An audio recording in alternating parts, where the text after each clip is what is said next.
The morning sky above New York City suddenly turned dark as massive shadows blocked out the sun. People on the streets stopped walking and looked up with open mouths. Giant ships appeared from nowhere, floating silently above the city like enormous crystals made of silver and blue light. Each ship was bigger than any building humans had ever built. More ships appeared over London, Tokyo, Moscow, and every major city on Earth. Within minutes, the entire planet was surrounded by an alien fleet that had materialized as if by magic. Television broadcasts stopped mid-sentence as every screen on Earth displayed the same image. A tall alien figure with pale blue skin and large dark eyes appeared on every phone, computer, and television. The creature wore flowing robes that seemed to shimmer with their own light. When it spoke, its voice was deep and somehow reached every human in their own language. "People of Earth, do not be afraid," the alien said with what seemed like a gentle smile. "We are the Galactic Defense Coalition. We have traveled across the stars to bring you wonderful news. Your small world sits in a very important place in space, where many paths between stars meet. This makes your planet valuable, but also dangerous. We have come to protect you." Elena Rodriguez, the Secretary General of the United Nations, was in her office when the broadcast began. She quickly called an emergency meeting as the alien continued speaking. World leaders from every country were already trying to contact each other, but the alien ships had somehow taken control of all communication systems. "We are Admiral Zephyr of the Andromedan Protectorate," the alien announced. "For thousands of years, we have protected peaceful worlds like yours from the terrible dangers that exist between the stars. Dark forces move through space, seeking to destroy or enslave primitive civilizations. Space pirates raid weak planets for resources and slaves. Ancient evils that you cannot imagine hunt for new worlds to corrupt. We have seen countless planets fall to these threats." President Jake Morrison sat in the White House Situation Room, surrounded by his advisors. Everyone was silent, trying to understand what they were witnessing.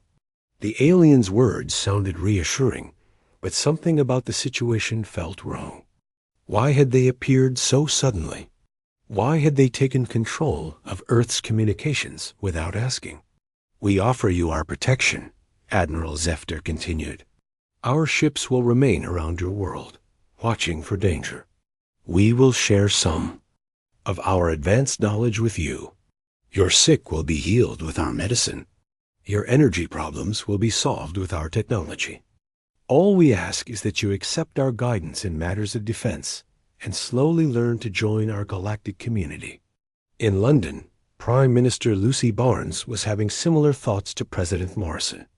The aliens were offering incredible gifts, but they had not asked permission to come to Earth. They had simply arrived and announced their plans. She made notes to discuss this with other world leaders as soon as possible. The broadcast continued for another hour. Admiral Zephyr showed images of beautiful alien cities, advanced medical equipment, and clean energy systems that could power entire countries without pollution.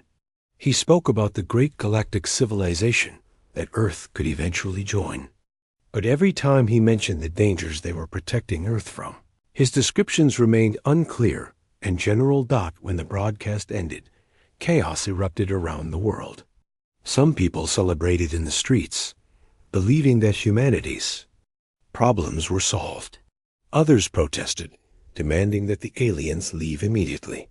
Most people simply stood in confusion, unsure of what to think. At the United Nations building, Elena Rodriguez worked frantically to organize a response. Within 6 hours, she had arranged for the world's leaders to meet via video conference.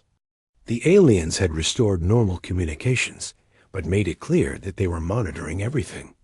During the emergency session, President Morrison expressed what many were thinking. "This is unprecedented. We need to respond carefully. They're offering us incredible benefits, but they've also essentially surrounded our planet without our consent. Prime Minister Barnes agreed. Their technology is clearly far beyond ours. We need to assume they could destroy us easily if they wanted to. But if they intended to harm us, why offer medical technology and clean energy? It was during this meeting that Pete Johnson, a junior diplomat from the U.S. State Department, raised the question that would change everything. Pete was young and had only been working in diplomacy for 2 years. He was not supposed to speak during such high-level meetings. But something about the alien's presentation bothered him. "Excuse me," Pete said, interrupting a discussion between the president and the German chancellor. "I know I'm not supposed to speak, but I have a question that I think is important." Elena Rodriguez looked annoyed at the interruption, but gestured for him to continue. "What is it, Mr. Johnson?" Pete took a deep breath.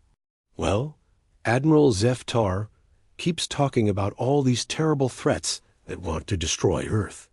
Space pirates, ancient evils, dark forces.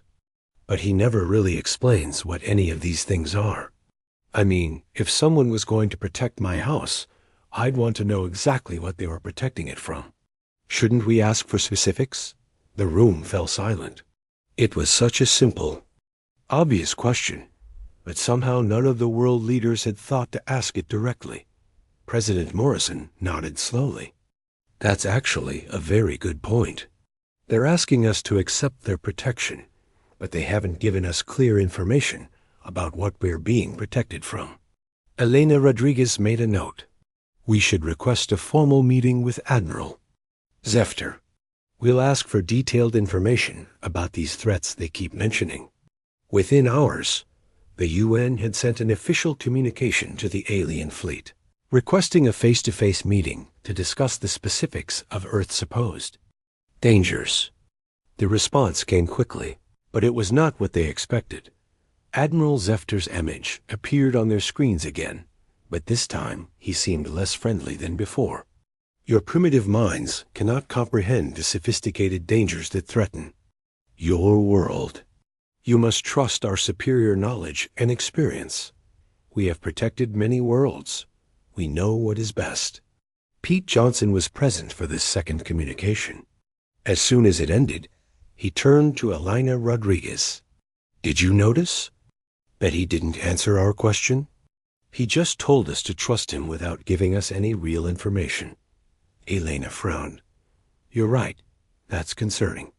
The seeds of suspicion had been planted, and they would grow quickly in the days to come.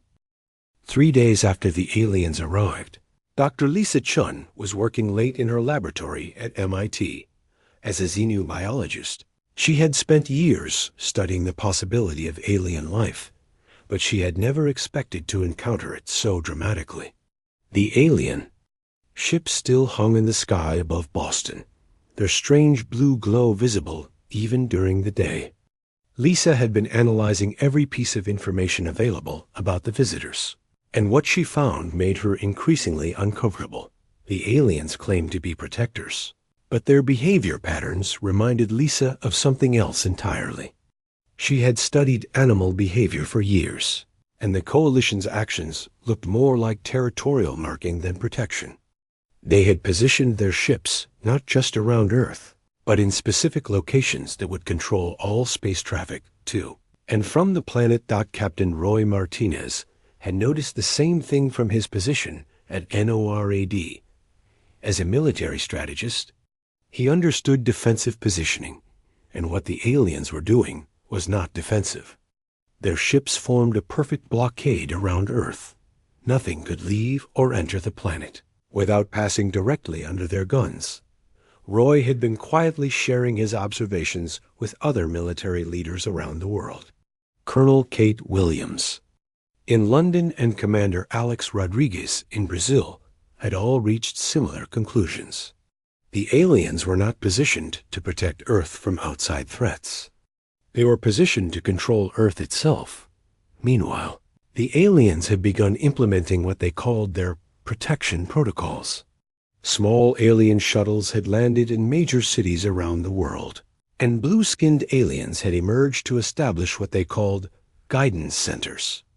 These centers offered free medical treatment and energy solutions, just as Admiral Zefter had promised. The medical technology was incredible. People with cancer were cured in minutes. Paralyzed individuals walked out of the centers completely healed. The energy systems they provided could power entire city blocks without producing any pollution. On the surface, everything seemed wonderful. But Amy Parker, an investigative journalist from Chicago, had begun asking uncomfortable questions. She had been researching the Coalition's claims about protecting other worlds, and what she found disturbed her greatly. Using radio telescopes and deep space communication systems, she had been trying to contact some of these supposedly protected planets. What Amy discovered was shocking. The planets that the Coalition claimed to protect had gone completely silent. Their radio broadcasts had stopped. Their space travel had ceased. It was as if entire civilizations had simply vanished after accepting Coalition protection. Amy published her findings in a series of articles that spread rapidly across the internet. The Coalition claims to have protected over 50 worlds in our galaxy, she wrote. But none of these worlds appear to be active anymore. Their communications have stopped. Their space programs have ended. What kind of protection makes an entire civilization disappear? The articles caused worldwide debate. Coalition supporters argued that the protected worlds had simply advanced beyond the need for primitive radio communications. Critics suggested something much more sinister. Pete Johnson had been promoted after his question at the UN meeting. Elena Rodriguez had appointed him to head a new committee focused on alien relations. His job was to ask the difficult questions that the world leaders were too diplomatic to ask directly. Pete's first official act was to request another meeting with Admiral Zefter. This time, he prepared a list of specific questions about the threats that supposedly endangered Earth. The meeting took place aboard one of the Coalition ships hovering over New York. Pete was accompanied by Elena Rodriguez and several other UN officials. The alien ship was beautiful but cold, with corridors that seemed to stretch on forever and walls that glowed with soft blue light. Admiral Zefter received them in a grand chamber filled with floating holographic displays. The alien leader was even more imposing in person, standing nearly 8 feet tall with eyes that seemed to look right through them. "Welcome aboard our vessel," Admiral Zefter said in his deep voice. "We are pleased that you have come to understand the importance of our mission." Pete stepped forward with his prepared questions. "Thank you for meeting with us, Admiral. We have some specific questions about the threats you mentioned. Can you tell us the names of these space pirates that threaten Earth? What star systems do they operate from? What kind of weapons do they use?" Admiral Zefter's expression became less friendly. "These details are not important for your primitive understanding. You need only know that the threats exist and that we will handle them." Elena Rodriguez tried a different approach. "Admiral, we appreciate your offer of protection, but our people are naturally curious. Could you provide us with some historical examples? Perhaps records of battles you've fought against these threats?" The alien leader's eyes narrowed slightly. Such information could be dangerous in the wrong hands. "Your world is not ready for such knowledge." Pete pressed forward. "What about these ancient evils you mentioned? Can you at least tell us what they look like? How they travel? What they want?" Admiral Zefter stood up abruptly. "Enough questions. Your constant inquiries show a dangerous lack of trust. We have traveled across the galaxy to help you, and you respond with suspicion and doubt." The meeting ended badly, with the aliens clearly frustrated by humanity's persistent questioning. As Pete and the others returned to Earth, Elena Rodriguez expressed what everyone was thinking. "They're hiding something," she said quietly. "Legitimate protectors would want us to understand the threats. They would want us to be informed partners, not ignorant dependents." Back on Earth, the situation was becoming more tense. The alien guidance centers were expanding their operations, and they had begun requiring humans to register for medical treatment and energy assistance. They claimed this was for efficiency, but it meant they were collecting detailed information about human populations. Dr. Lisa Chun had been analyzing the aliens' technology with a team of scientists from around the world. What they discovered was troubling. The alien medical devices were not just healing people. They were also collecting biological data. Every person treated was being genetically cataloged. The energy systems were similarly problematic. While they did provide clean power, they also gave the aliens complete control over human infrastructure. If the coalition decided to turn off their energy systems, entire cities would go dark. Captain Roy Martinez had been working with his international colleagues to develop contingency plans. They could not openly prepare for war against the aliens. That would be suicide. But they could quietly prepare for the possibility that Earth might need to defend itself. The breakthrough came when Amy Parker published another article. She had managed to contact a scientist from one of the supposedly protected worlds, a planet called Kepler 442b. The transmission had taken months to reach Earth, but the message was clear and terrifying. Our world accepted coalition protection. 30 years ago, the alien scientist had transmitted. At first, everything seemed wonderful.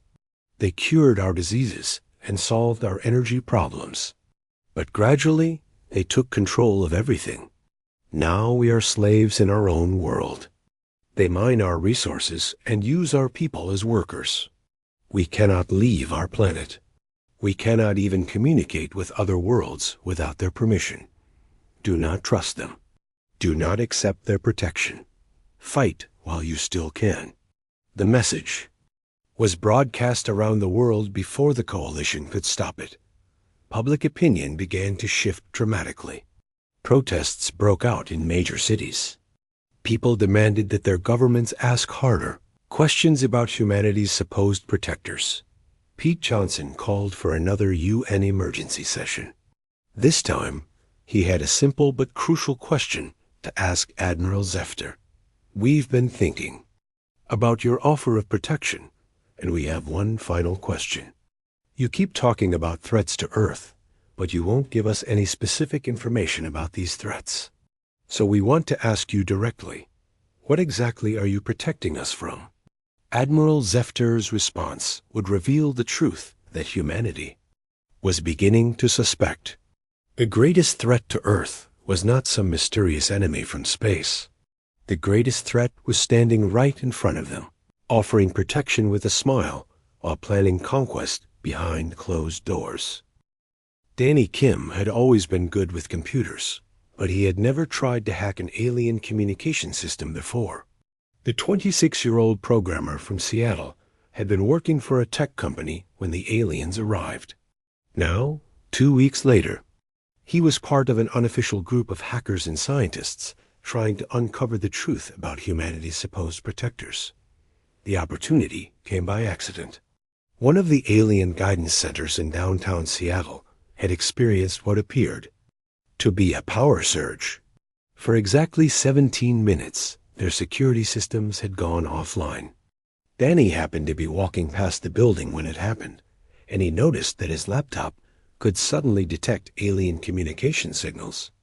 Working quickly, Danny managed to intercept and record several hours of alien transmissions before their systems came back online.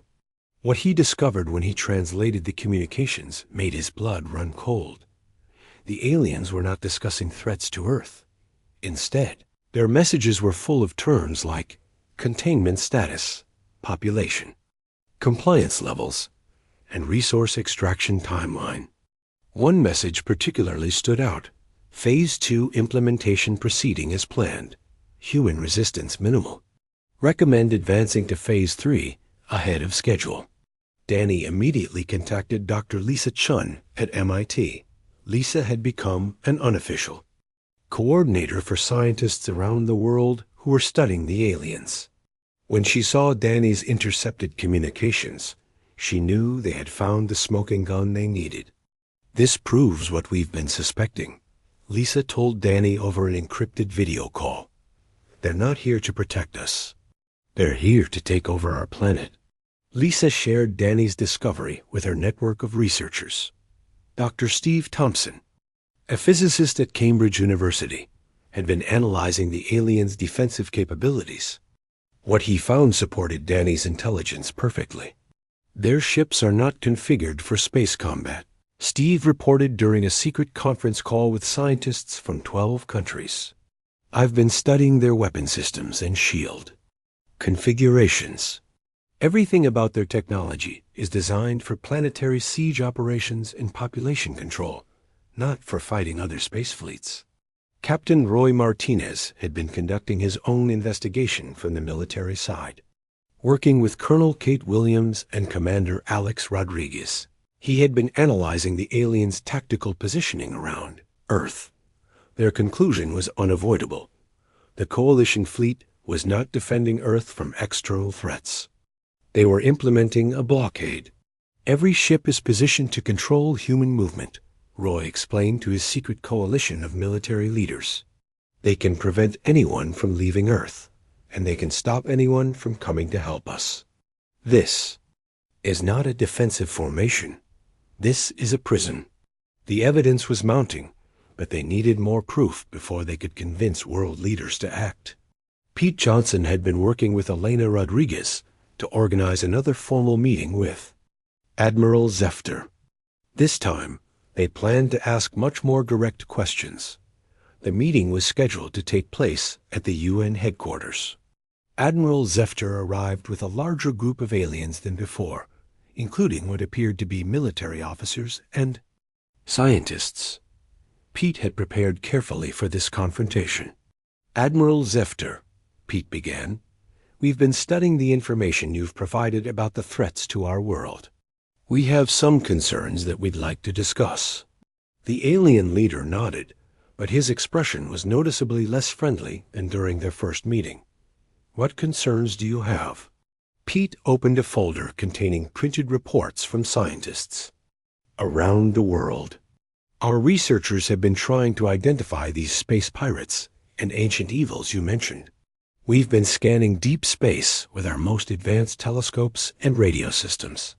We've found no evidence of any hostile forces approaching Earth." Admiral Zefter's large dark eyes seemed to grow even darker. "Your primitive technology cannot detect the sophisticated threats that exist in space. This is why you need our protection." Elena Rodriguez joined the questioning. "Admiral, we've also been trying to contact some of the worlds you've protected in the past. We've had difficulty reaching them. Could you help us establish communication with these protected planets so we can learn from their experience?" The alien leader stood up abruptly. "Such communications could compromise the security of those worlds. It is not permitted." Pete pressed forward with his most important question. "Admiral, with respect, we're asking you to provide concrete evidence of any threats to Earth. If you want us to accept your protection, we need to verify that protection is actually necessary. Can you show us sensor data, communication intercepts, or any other evidence of these threats?" Admiral Zefter's response was swift and angry. "Your constant questions show a dangerous lack of gratitude and trust. We have traveled across the galaxy to help you, and you respond with suspicion and demands for proof. This attitude threatens the security we are trying to provide." Pete looked directly at the alien leader. "So you're saying that asking for evidence of threats is itself a threat to our security?" The alien did not answer directly. Instead, he issued what sounded very much like a threat of his own. "Civilizations that refuse to accept proper guidance often face terrible consequences. We have seen worlds destroy themselves through ignorance and pride. We hope Earth will not make the same mistake." After the aliens left, Pete and Elena looked at each other in shock. The meaning of Admiral Zefter's words was clear. Accept our control, or face destruction. That evening, Pete called an emergency meeting of the secret research network that had been investigating the coalition. Danny Kim joined by video from Seattle. Dr. Lisa Chun connected from MIT. Dr. Steve Thompson called in from Cambridge, and Captain Roy Martinez participated from NORAD. The situation is clear now, Pete told the group. They're not here to protect us from external threats. They are the threat. And today they basically told us that if we don't submit to their control, they'll destroy us. Danny had more disturbing news to share. I've been monitoring their communications continuously since that first security breach. Their message traffic has increased dramatically in the past few days. They're discussing something called acceleration of timeline and implementation of final protocols. Dr. Chun had been analyzing the aliens' technology with help from scientists worldwide. We've made some important discoveries about their capabilities. Their technology is advanced, but it's not magic. More importantly, they've become complacent. They've clearly done this same routine on many worlds, and they expect it to work the same way on Earth. Captain Martinez reported on the military situation. We've been quietly preparing contingency plans with allied forces around the world.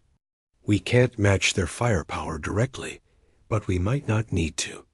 If Dr. Chun is right about their complacency, we might have other options. The group agreed that they needed to take their evidence to world leaders immediately. The aliens were clearly preparing to move to the next phase of their plan. Whatever that involved, Pete scheduled an emergency session with the UN Security Council for the following morning. He planned to present all the evidence they had gathered, Danny's intercepted communications, Dr. Chun's technology analysis, Dr. Thompson's tactical assessments, and Captain Martinez's military intelligence. As the meeting ended, Elena Rodriguez pulled Pete aside. Are you sure we should do this? If we're wrong about their intentions, we could be making a terrible mistake. Pete looked out the window at the alien ships hanging in the sky above New York. If we're right about their intentions, and we do nothing, we'll be making an even worse mistake. At least this way, we'll know the truth. The next morning would bring the moment of truth. Humanity was about to formally accuse their supposed protectors of being invaders in disguise. The aliens' response would reveal once and for all whether Earth was being protected or conquered. What Pete and his team did not know was that the aliens had been monitoring their communications all along. Admiral Zefter already knew about their investigation, their evidence, and their plans. The coalition was preparing to abandon their pretense of protection and reveal their true nature as conquerors. The only question remaining was whether humanity would be ready for what was coming next. The truth came from an unexpected source. His name was Kethmol, and he was a junior communications officer aboard one of the coalition ships orbiting Earth. Unlike Admiral Zefter and the other senior coalition members, Kethmol had not been part of previous planetary conquests. This was his first mission, and what he saw happening to Earth horrified him. Kethmol looked similar to the other coalition aliens, with pale blue skin and large dark eyes, but he was younger and smaller than Admiral Zefter. He had joined the coalition military, believing that they truly protected innocent worlds from genuine threats. It had taken him 3 weeks on Earth to realize that everything he had been taught was a lie. The young alien had been monitoring human communications as part of his duties. He had listened to Pete Johnson's questions, read Amy Parker's articles, and observed Danny Kim's attempts to intercept alien transmissions. What impressed Kethmol most was humanity's persistent curiosity and refusal to accept easy answers. The morning that Pete Johnson was scheduled to present evidence to the UN Security Council, Kethmol made a decision that would change everything. He stole a small coalition shuttle and landed it in Central Park in New York City. Before coalition security could stop him, he had surrendered himself to human authorities and requested asylum. Pete Johnson was in the UN building preparing for his presentation when Alana Rodriguez burst into his office. "Pete, you need to see this immediately. We have an alien defector, and what he's telling us confirms our worst fears." Kethmol was being held in a secure room in the UN building, surrounded by guards and translators. When Pete entered the room, the young alien immediately stood up and spoke in heavily accented but understandable English. "Please, you must listen to me," Kethmol said urgently. "Everything Admiral Zefter has told you is false. There are no threats to your world. The Coalition is the threat." Pete sat down across from the alien. "Tell us everything you know." Over the next 4 hours, Kethmol revealed the horrible truth about the Galactic Defense Coalition. They were not protectors but conquerors who used deception instead of direct military force to subjugate developing civilizations. "The Coalition has perfected this technique over centuries," Kethmol explained.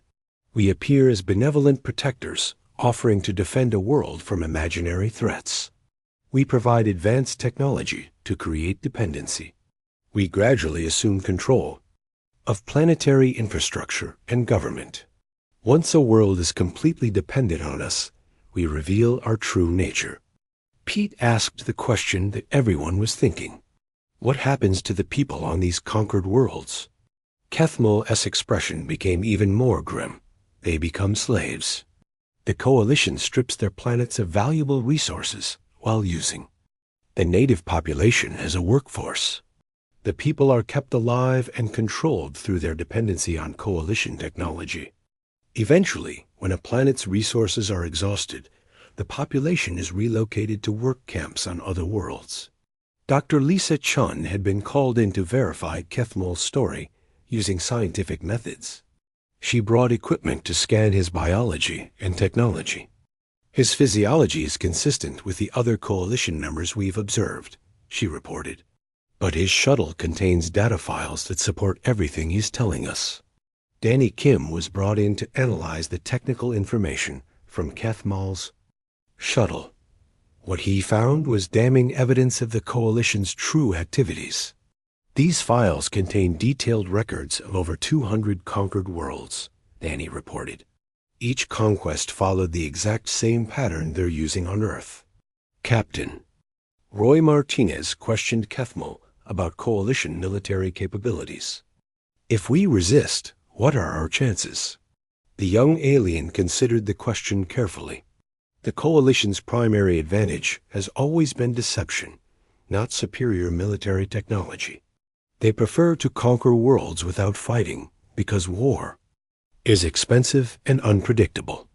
Their fleet is powerful, but they have become overconfident after so many easy conquests.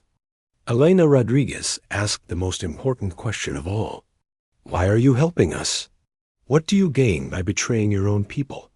Kethmol looked directly at her with his large, dark eyes. "Because they are not my people anymore. I joined the Coalition believing we were helping innocent civilizations. When I learned the truth about what we really do, I could not continue to be part of it. Your people's courage in asking difficult questions reminded me of what I thought the Coalition was supposed to be." Pete knew they had to act quickly. The Coalition would soon discover Kethmol's defection and realize that their deception had been exposed. He called an immediate emergency session of the UN General Assembly, with representatives from every nation on Earth participating via video link. The session began with Pete presenting all the evidence they had gathered over the past 3 weeks. Danny Kim's intercepted communications, Dr. Chan's technology analysis, Captain Martinez's military intelligence, and now Kethmol's detailed testimony about Coalition operations. President Jake Morrison was the first world leader to speak after Pete's presentation. "If this information is accurate, then we are facing an immediate existential threat to human civilization. We need to coordinate a global response immediately." Prime Minister Lucy Barnes agreed. "The evidence is overwhelming. These aliens are not here to protect us. They're here to enslave us. Within hours, the world's leaders had agreed on a unified response. They would formally reject coalition protection and demand that all alien ships leave Earth's solar system immediately. Captain Martinez was placed in command of a hastily organized global defense force, with Colonel Kate Williams and Commander Alex Rodriguez as his deputies. But before humanity could deliver their ultimatum to the coalition, Admiral Zefter acted. First, the alien leader appeared on every screen on Earth once again, but this time his friendly mask had been completely removed. "People of Earth," Admiral Zefter announced, his voice cold and threatening, "we are disappointed by your lack of gratitude and your dangerous questioning of our authority. Some of you have chosen to spread lies and conspiracy theories about our noble mission. This behavior threatens the security we are trying to provide." Pete Johnson watched the broadcast from the UN building, knowing that this was the moment of truth. "Therefore," Admiral Zefter continued, "we are implementing enhanced security protocols. All human governments will be dissolved and replaced with coalition administrators. All human military forces will be disbanded. All human technology will be confiscated. Anyone who resists these measures will be considered a threat to planetary security and dealt with accordingly." The alien leader's final words removed any doubt about coalition intentions. "You have 24 hours to comply with these new protocols. After that time, any resistance will be met with force. We had hoped to transition your world peacefully, but your primitive minds have proven incapable of accepting proper guidance." As the broadcast ended, Pete turned to Elena Rodriguez and the other UN officials in the room. "Well, now we know for certain. The only thing Earth needed protection from was the coalition themselves." Elena nodded grimly. "The question now is whether we can actually defend ourselves against them." Kethmel, who had been watching the broadcast with them, spoke quietly. "Admiral Zeftar has made a mistake. By revealing the coalition's true nature so suddenly, he has given you something that other conquered worlds never had." "What's that?" Pete asked. "Time to prepare, and the knowledge that you are fighting for your freedom rather than against your protectors," Kethmel replied. "That may be enough to make the difference." The next 24 hours would determine whether humanity would join the coalition's list of conquered worlds or become the first civilization to successfully resist their deceptive conquest strategy. The battle for Earth was about to begin, and it would be fought not just with weapons, but with the same persistent curiosity and refusal to accept easy answers that had exposed the coalition's lies in the first place. The battle for Earth began not with explosions or laser beams, but with Danny Kim sitting in a basement in Seattle, typing code as fast as his fingers could move. While Admiral Zefter's 24-hour ultimatum counted down, Danny was implementing the most important computer program in human history. Working with Kethmel's technical knowledge and Dr. Lisa Chan's analysis of coalition technology, Danny had discovered a critical weakness in the alien systems. The coalition had become so confident in their standard conquest procedure that they used the same basic software and security protocols on every mission. They had never encountered a species that could adapt their technology quickly enough to exploit these weaknesses. Their entire fleet uses a networked communication system, Danny explained to Captain Roy Martinez over a secure video link. "If I can get a virus into their network through one ship, it should spread to their entire fleet within minutes." Captain Martinez was coordinating the global military response from a bunker beneath NORAD. Military leaders from every major nation were working together for the first time in human history, united by the simple fact that they were all facing extinction. "What kind of damage can your virus do?" Captain Martinez asked. "I can't destroy their ships," Danny admitted, "but I can disrupt their communications, interfere with their targeting systems, and maybe even disable their shields temporarily. That might give us the opening we need." Dr. Steve Thompson was working with a team of physicists in London to reverse engineer coalition energy weapons using technology salvaged from Kethmal's shuttle. "We can't match their firepower," Steve reported, "but we can build weapons that use the same energy frequencies. More importantly, we understand how their shields work now." The key insight had come from Tony Bennett, an engineer at NASA who had been studying coalition propulsion systems. "Their technology is incredibly advanced, but it follows predictable patterns," Tony explained. "They've been using the same basic designs for centuries because they've never needed to innovate. That makes them vulnerable to unexpected tactics." Pete Johnson had been working with Elena Rodriguez to coordinate the diplomatic response. They had sent messages to every radio telescope on Earth, broadcasting the truth about the coalition, to any other civilizations that might be listening. If humanity was going to fall, at least other worlds would know what to expect from their supposed protectors. But Pete's most important contribution was psychological. He had been analyzing Admiral Zefter's behavior and speeches, looking for weaknesses in the coalition's mental approach to conquest. "They're used to dealing with terrified, confused populations," Pete told the War Council. "They expect people to be grateful for their protection and afraid of the mysterious threats they claim exist. They've never dealt with a species that asks persistent questions and refuses to accept their authority."